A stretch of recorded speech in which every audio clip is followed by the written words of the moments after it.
Kaip viskas buvo? Nuo ko prasidėjo? Kodėl? Jaunimo subkultūra, menas, muzika, sportas ir net religija. Atviri ir nuoširdūs pokalbiai laidoje, o buvo taip. Viename pokalbyje toks iškilo klausimas. Kaip čia taip atsitiko, kad toks, reiškia, praktiškai dar beveik niekam nežinomas atlikėjas Andrius Mamontovas, kažkoks, tai kaip tada sakė, su kažkokia grupė Foje, atsidūrė ten, kur kažkas atsitiko. Žinai, apie ką kalbu? Apie filmą. Apie filmą. Nes tuo metu buvo jūsų pradžia ir jūs tikrai nebuvote tie, kurie... Va čia yra tas kažkoks tai sėkmės. Sėkmė yra... Mes gyvenime kartais gaunam kažkokias progas. Ir sėkmė yra, kai yra proga ir tu esi jai pasiruošęs. Nes kartais būna proga, bet tu nesi jai pasiruošęs. Tau gali paskambinti kažkas, sakyti, žiūrėk, mums reikia dainos, mes ją leisim per visas radijas, ten į kažkokį filmą, mums reikia į filmą dainos, mes ją reklamuosim, tu išgarsėsi. Bet ir tu neturi dainos. Tai tu tiesiog nesi pasiruošęs, o tada tu jau turėjai. Tam atsitiktinumui kažkokiam momentui, kada tave kviečia. O mes tada turėjom. Mes buvom įrašę Laužo šviesą jau, prieš išeidami į kariuomenę buvom įrašę Distanciją, tai va tos 2 dainos, kurios pakliuvo į tą filmą. Dar kelias dainas buvom įrašę. Tai Artūras Pozniakovas, režisierius, jisai, nežinau, jisai mus kažkur buvo girdėjęs, dar tie įrašai kažkur, tuo metu iš kasetės į kasetę ten persirašinėdavo žmonės. Ir jis buvo girdėjęs ir jam patiko. Tai ir turėjo būti mano sekantis klausimas. Tas žmogus ar tie žmonės, kurie...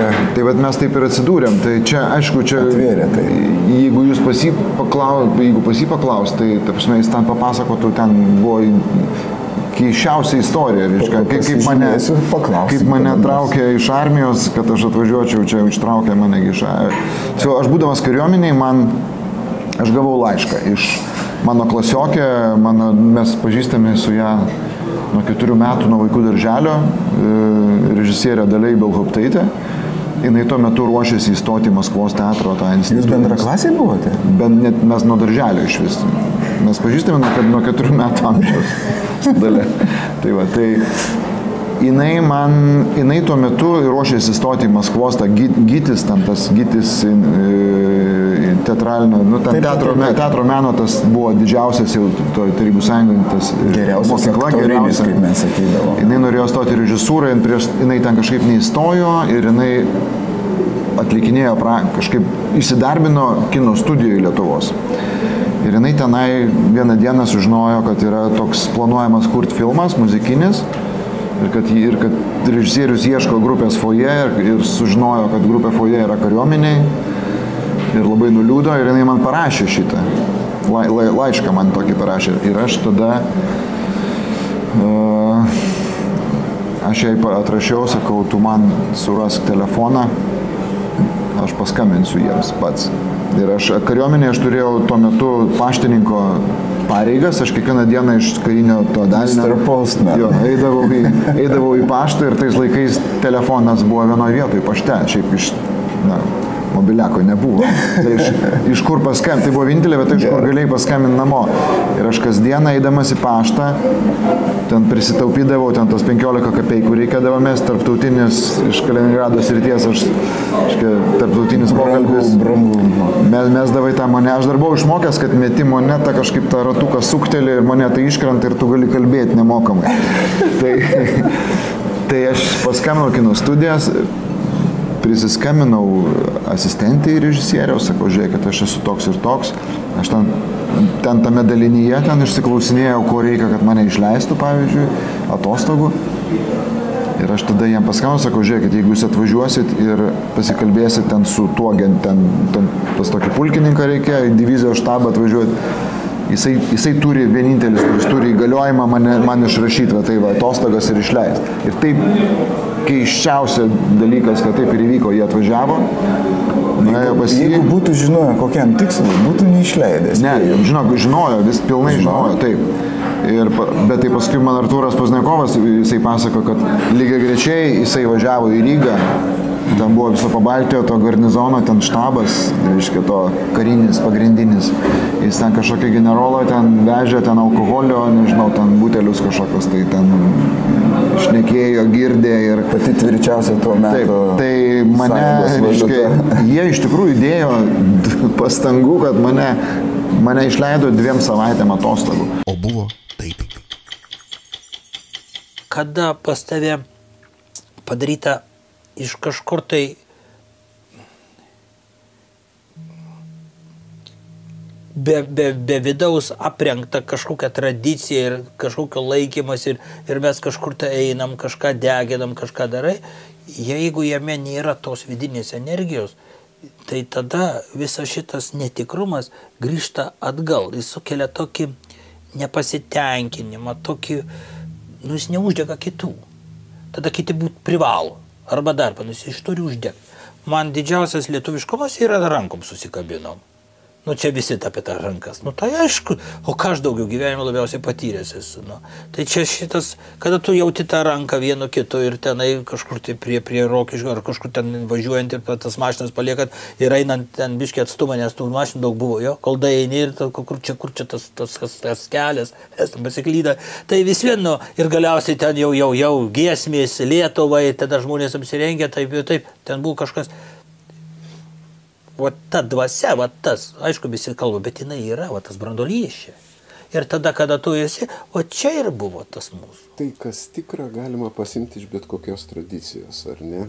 Tas tikrumas jisai yra ir jisai koks dabar likęs, kiek mes jį galėtume tą branduoliuką jį parodyti. Nebūtinai jisai gali būti su tautiniais drabužiais, jis nebūtinai, bet jis tas lietuvis, ta jo dvasia, tas branduoliukas, ne vien tik tai lietuvis, čia pas mus daug ko gyvena, kiti žmonės irgi, bet ta pagrindinė, tai jisai toks pat ir Amerikoje, jisai toks pat ir Korėjoje, jisai toks pat, kur tie lietuviai ten yra. O buvo taip. Kartu buvom ir darželį, ir mokykloje, ta prasme, kartu vidurinę baigėm, kartu, reiškia, sugalvojom stoti į aktorinį, nes visi sakė, šitie tai artistai. Ir mes nuvažiavome į Vilnių į konservatoriją, tais laikais paduoti dokumentus, tai Klarka priėmė dokumentus, viskas tvarkoja, aš ėjau antras, iš manęs net dokumentų nepriėmė, nes pasakė, kur tu čia su tokiu ūgiu atėjai dabar. Ūgis netiko. Ūgis netiko, jo tais laikais buvo, reiškia, sugalvota 80-ais, kad visi aktoriai turi būti ne mažesni kaip 1,80 m. Taip, toks standartas. Tai aš labai užpikau, sakau, naujiena. Sakau, čia jūs krepšininkus renkat, kas čia? Tu kartu vaikelis su tokiu, aš sakau, tai Rolanas Baikovas, o Stalonė, sakau, visi kiti 1,65 m. Mano ūgio dar yra, sakau, tai čia, tu čia nesvaik su pasaulinėm žvaigždėm. Tai aš tada susirinkau savo žaislus. Susirinkau savo žaislus ir Klarkas sako, tai jeigu šitaip, tai tada ir aš atsiėmu popierius. Ir mes tada pernešim dokumentus. Oho, koks solidarumas. Šiais laikais turbūt net įsivaizduot sudėtinga. Jo, šiais laikais turbūt tas individualumas, reiškia, pramuša viską ir draugystės baigėsi visos, kas yra labai gaila. Ir vėliau, sakysim, ekstremaliuose situacijose tas labai atsiliepia. O buvo taip. Spyris karjeros linkme buvo, toks festivalis būdavo Tau Saulės mieste, kultūros centre. Tai buvo labai legendinis renginys. Vienu metu vykdavo visose salėse koncertai. Tai mes koncertavom, reiškia, vienoje salėje, Rondo kitoj, Studija dar kitoj. Ir dar buvo, reiškia, dar kažkas. Diskotekų festivaliai. Būdavo didžiai dar trečioji salė, kokiem nors kambarėliai būdavo aktoriai ir pasirodymai. O žmonės keisdavosi, reiškia, vienu metu jie migruodavo iš vieno koncerto, nes būdavo ten, sakysim, tokią valandą visi kartu prasideda renginiai, po to baigėsi, tada žmonės pasikeičia eina į kitą, tada vėl prasideda už kelių valandų kitas koncertas, tą patį koncertą, bet pasikeičia publika vėl. Ir buvo žiaurus masinis renginys, bet galiu tik tai pasakyti, kurie nežino galbūt arba nepamena, arba yra primiršę tuos laikus, kad stebinantis reikalas yra tas, kad vieno renginio metu, vieno vakaro metu, jeigu aš neklystu, viename iš renginių kultūros centre, štai tokiame puokštėje renginių yra apsilankę arti 4 000. Žmonių būdavo kaip autobus. Kažkokia fantastika, sunku įsivaizduoti net. Bet būdavo iš tikrųjų labai smagu ir muzikantam, ta prasme, vienu metu per pertraukas pabendrauja, visi susitinka ir žiūrovam vienu metu per vieną dieną pamatyti 4-5 koncertus. Tai buvo, manau, kad vienintelis, kiek žinau, kiek atsimenu, tai vienintelis tokio apskritai masto, tokios idėjos renginys, dabar net panašių nėra ir iš tikrųjų buvo labai populiarus. Vis tik tais, pačioj pabaigoje. Ne, yra tenais. Pasakyk kažką linksmo. Kažką linksmo. Hurra! Mes laimėsim. Nu, kaip visada, čia mes turim su kažko kovot, reiškia, prieš kažką laimėti reikia. Visų pirma, tai gyvenimą reikia nugyventi laimi taip, kad būtų smagu prisiminti, bet gėda papasakoti. Tai visų pirma. Ir jeigu taip visi gyvensim, tada mūsų ir gyvenimas bus gerai. O buvo taip. Nepamenu aš gerai, man kuloką po nosim pakišo, bet kad pasakė, aš tau stosiu į tubą ir visą gyvenimą, sako, laidutuvėse su ta tuba, su pinusiom lūpom ir ruosim. Tai va, čia tikra teisybė, ta tuba nebereikia. Tokį pasiūlymą ir aš turėjau, pamenu, aš norėjau stoti saksofoną, tarp kitko, bet pirmas pasiūlymas, saksofoną reikės pačiam nusipirkti. Matėte, jis brangus, tai tiems laikams buvo, sako, stok į tubą duosim. Bet nestojo, teisingai padariau. Grįžtame prie istorijos. Pirmasis,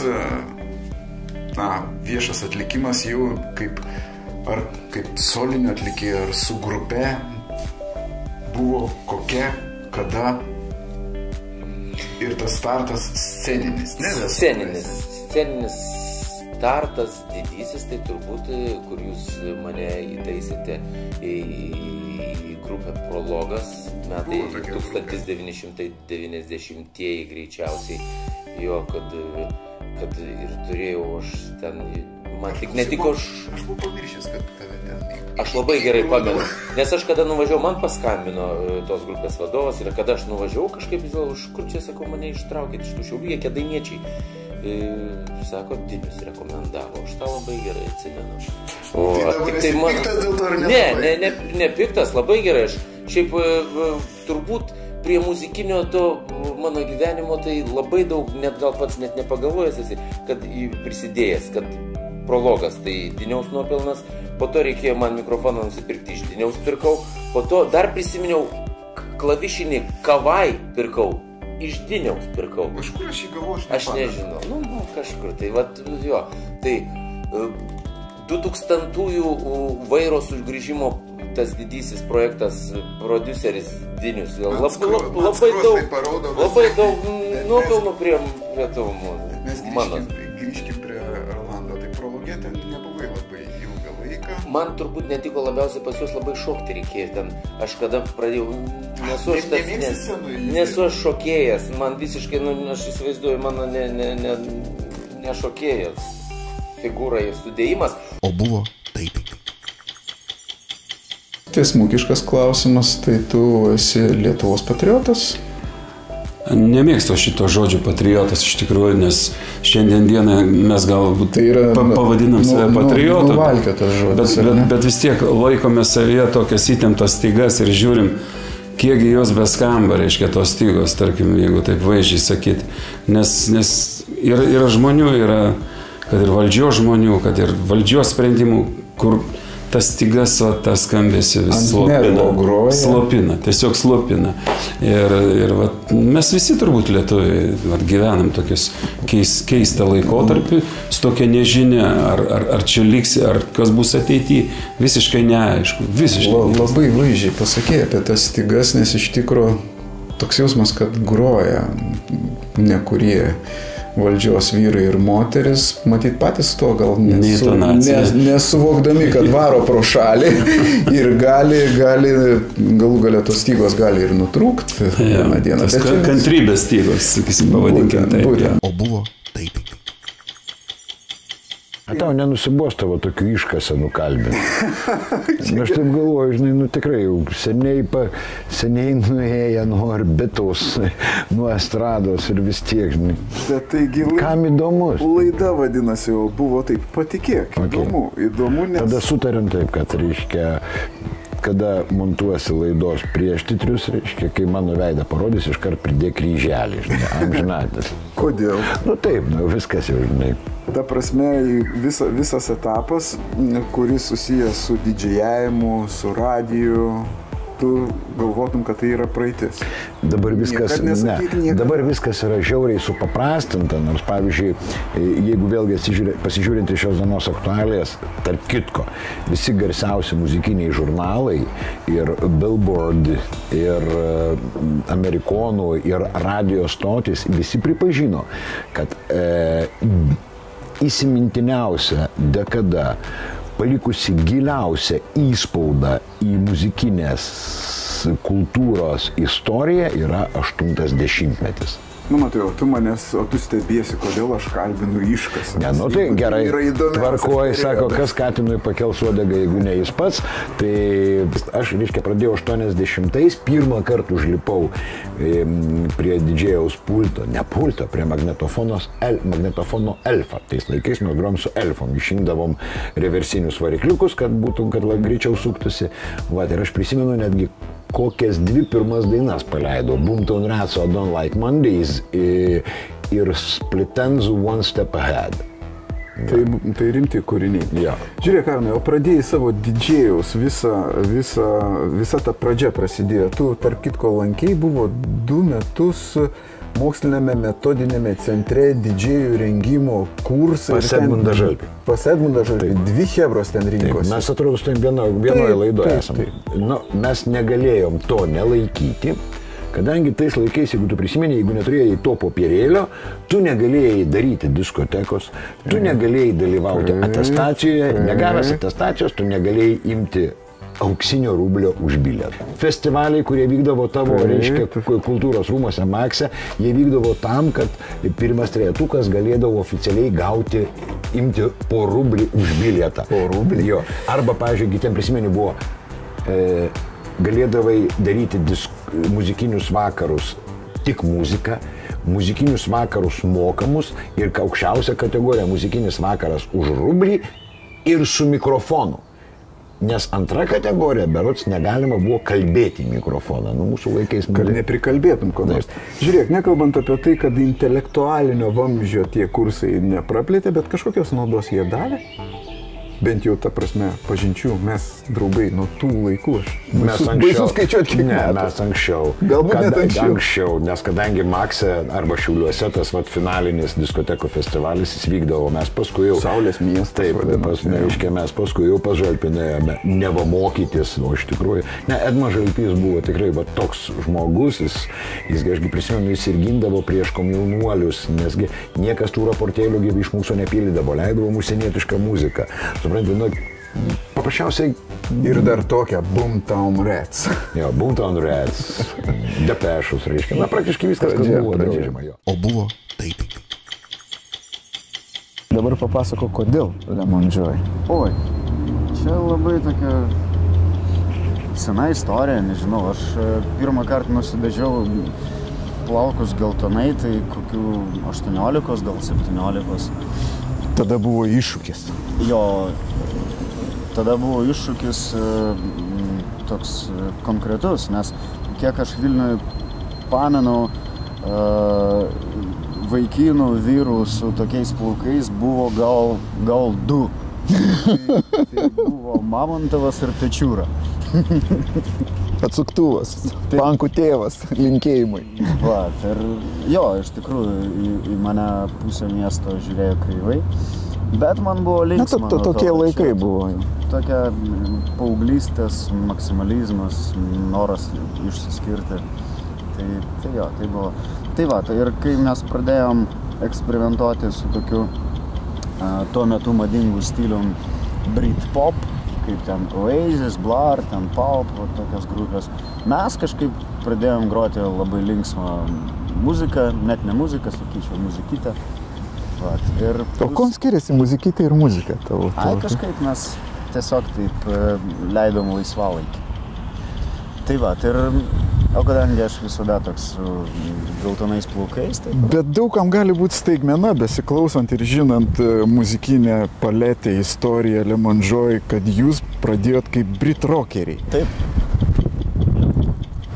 Keista. Ir kada pasikeitė? Po to po metų iš karto mes išleidom pirmą albumą ir aš pradėjau jau gilintis, eksperimentuoti jau pats su elektroninė muzika, nes anksčiau mane žavėjo, ten jau nešnekėsiu apie Pet Shop Boys, Depeche Mode, bet aš nemokėjau tai išreikšti kažkaip. O prasidėjo nuo banalių priežasčių, mes tiesiog įsigijom pirmą sintezatorių ir pradėjom kažką ten. Geri garsai tokie. Analoginis buvo? Taip, ir pakeitėm stilių. O buvo taip. Apskritai, kaip tu Šiauliuose atsiradai? Gi tu esi klaipėdietis. O, tada reikia, žinai, pradėti viską, taip, gimiau Giruliuose.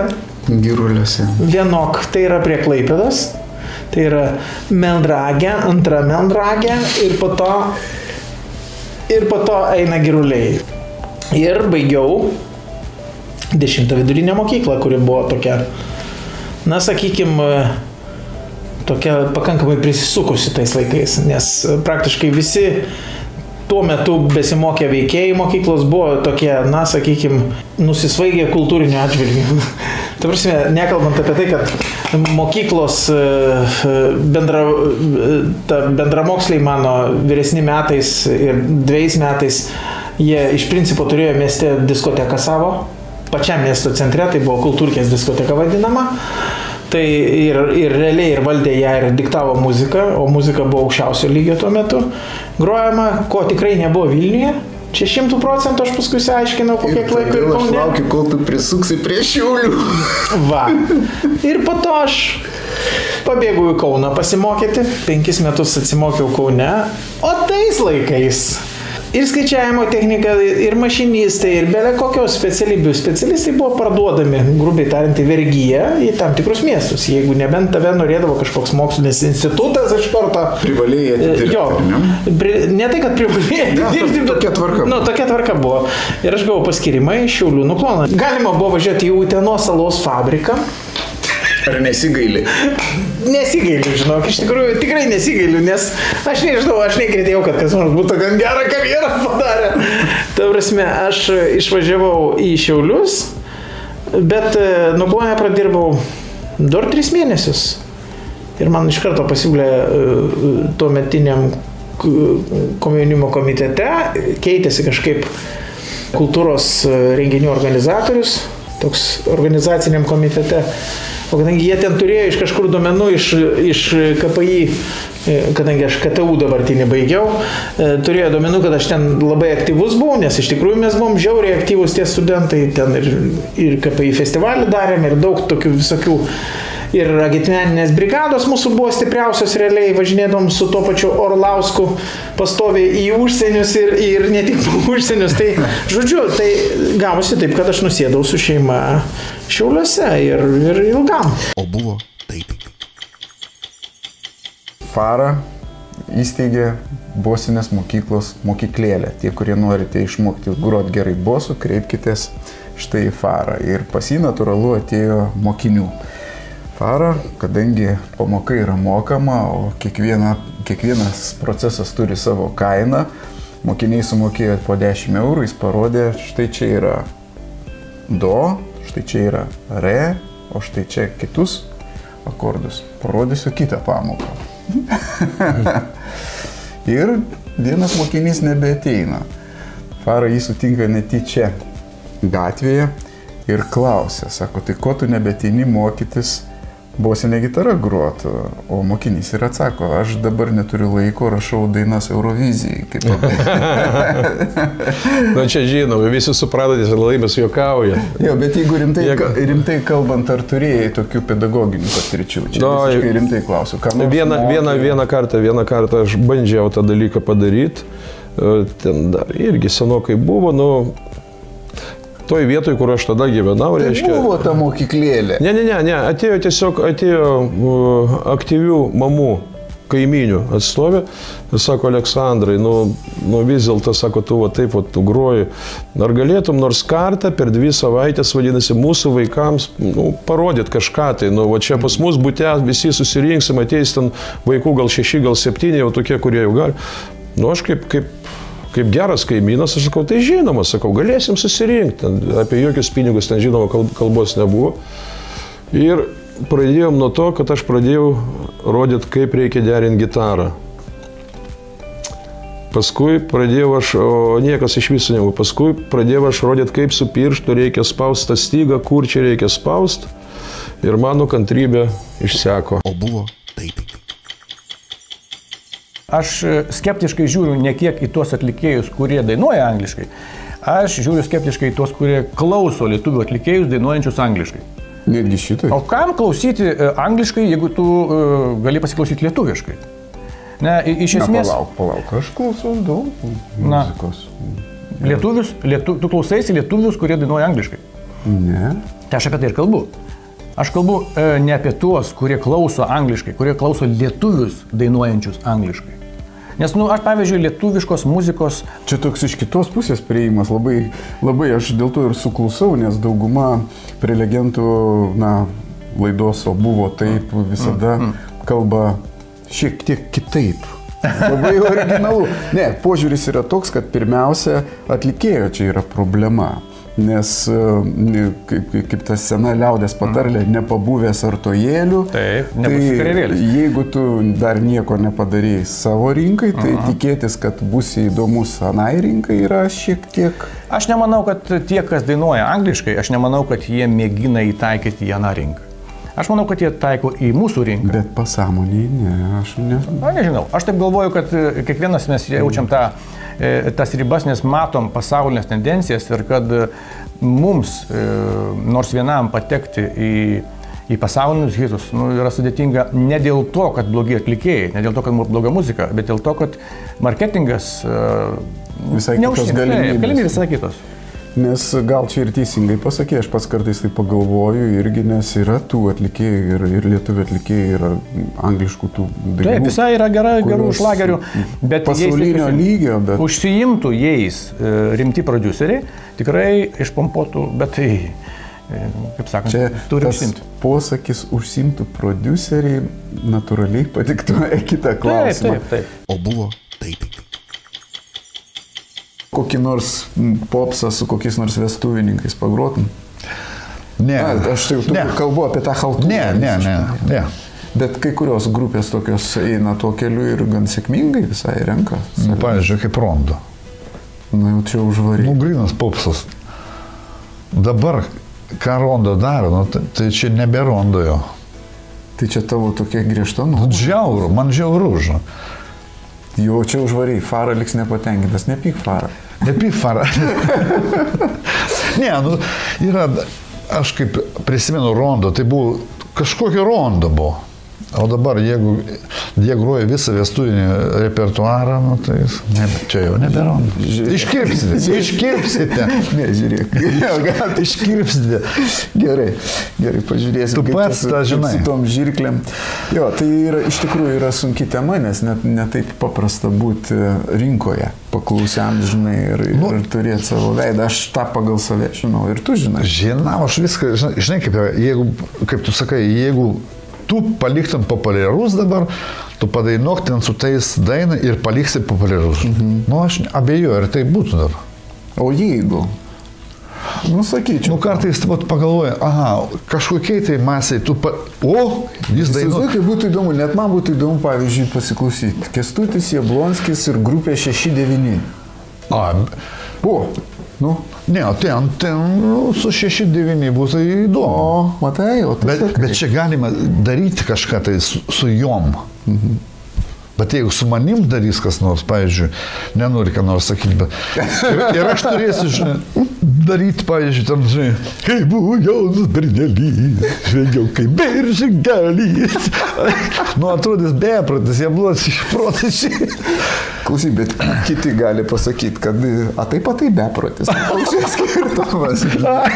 Pažiūrės tą laidą, sakyt, klausyk. Blogiau nebus, chebra, varykit. Kaip jūs tai? Tai gerai, kitas mano klausimas yra, dauguma muzikantų irgi yra praėję tą mokyklą, čia nepaslaptis, kas vestuvėse grojas. Daug. Nu, tai jo dabar sakai, prolelį. Daug, vestuvių anksčiau, jo, kol aš nebuvau įlipęs į tą traukinį, tai aš grojau vestuvės, mes dviesi ten grojom. Tai bet čia irgi patirtis tam tikra. Aš, pavyzdžiui, vestuvėse nesistengdavau simuliuoti, o dainuodavau, kaip turi būti. Ir tau patinka juose dalyvauti, kai daug grupių vienoje scenoje būna? Jeigu pakviečia, patinka. Jeigu nepakviečia, labai nepatinka. O nesi labai išrankus, ar ne? Ne, nu žiūrėk, ar neerzina tavęs kaip gyvo atlikėjo, jeigu tu lipi į sceną, atlieki su grupe, arba bent jau pagal fonogramą dainuoji gyvai. Nu kaip dabar, nebuvo tame. Kur? Zdebskio apdovanojimas. Na, tarkim. O jeigu šalia kas nors, reiškia, tiesiog diską įsideda ir jie skamba geriau negu tu.